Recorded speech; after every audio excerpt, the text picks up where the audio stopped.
बिस्मिल्लाहिर्रहमानिर्रहीम। अस्सलामु अलैकुम वरहमतुल्लाहि वबरकातुहू। ऑनलाइन कुरान अकेडमी की जानिब से आज एक ऐसा वजीफ़ा कि इंशाअल्लाह ताला आपके हर मसले का हल इस वजीफ़े में मौजूद है। रोज़ाना बाद नमाज इशा गैबी मदद के नज़ारे अपनी आँखों से देखेंगे इस वजीफ़े के तमाम करने वाले। तो इंशाअल्लाह ताला आपने खुद भी इस वजीफ़े को पूरे यकीन के साथ करना है और साथ साथ इस वीडियो को आपने अपने तमाम दोस्तों तक ज़्यादा से ज़्यादा शेयर करना है ताकि वो सब भी आपके तवस्सुत से इसको करने वाले बने, इसका पूरा पूरा सवाब आपको हासिल हो। अगर आप अब तक हमारे चैनल पे नए और चैनल को आपने सब्सक्राइब नहीं किया, सबसे पहले चैनल को सब्सक्राइब कीजिए, बेल आइकन के बटन को लाजमी प्रेस कर दीजिए ताकि ऐसी ही मुफीद वीडियोज़ के नोटिफिकेशन हम आप तक बर वक्त बआसानी पहुँचा सकें। वजीफ़े को करते वक्त इस बात का ध्यान रखना है कि 5 वक्त की नमाज तो वैसे भी आपकी ज़िंदगी में होनी चाहिए, साथ साथ बावजू हालत में आपने इंशाअल्लाह ताला इस वजीफ़े को करना है। इसके अलावा कुछ ना कुछ सदका खैरात, चाहे खजूर की गठली के दाने के बराबर ही आप करें, लेकिन कुछ ना कुछ सदका करके आपने इस वजीफ़े को शुरू करना है।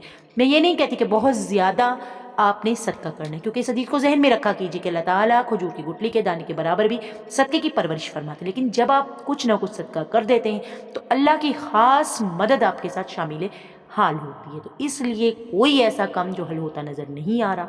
ये रिज़्क है, जादू है, रिज़्क की किसी किस्म की कोई तंगी परेशानी बरकत नहीं है, जादू जिन्नात के मसला है जिसकी वजह से हालात ख़राब हैं, बच्चों की सेहत में कोई प्रॉब्लम है, आपकी सेहत में आप समझते हैं, मियाँ बीवी में सुलह कराने के लिए या दुनिया का कोई भी इवन कोई मसला हो, बस पूरे यकीन के साथ इस अमल को आपने करना है। ऐसा कोई काम नहीं है जो इस वजीफ़े से आपका हल ना होगा इंशाअल्लाह ताला। बस मकसद आपका जायज़ होना चाहिए, ये बात आपने जहन में रखनी है।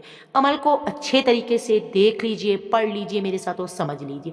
सिर्फ 25 मरतबा आपने नमाज इशा के बाद क्या पढ़ना है, मेरे साथ पढ़िए। बिस्मिल्लाहिर्रहमानिर्रहीम।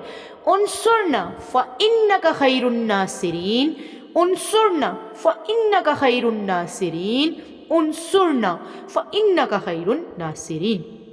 नमाज इशा के बाद 25 मरतबा अव्वल व आखिर 3 बार दुरूद इब्राहिमी पढ़कर आपने जब पढ़ लिया तो याद रखिएगा कि इसके पढ़ने वाले के साथ अल्लाह ताला की ख़ास मदद शामिल हाल हो जाती है। तो जो भी आपका मकसद है उसको अपने जहन में रखा, नमाज इशा पढ़ी, उसके बाद आपने इस आयत को 25 मरतबा पढ़ा अव्वल व आखिर 3 बार दुरूद इब्राहिमी के साथ, और इस वजीफ़े को आपने जब तक जारी रखना है जब तक जो मकसद है आपका वो आपको हासिल ना हो जाए इंशाअल्लाह।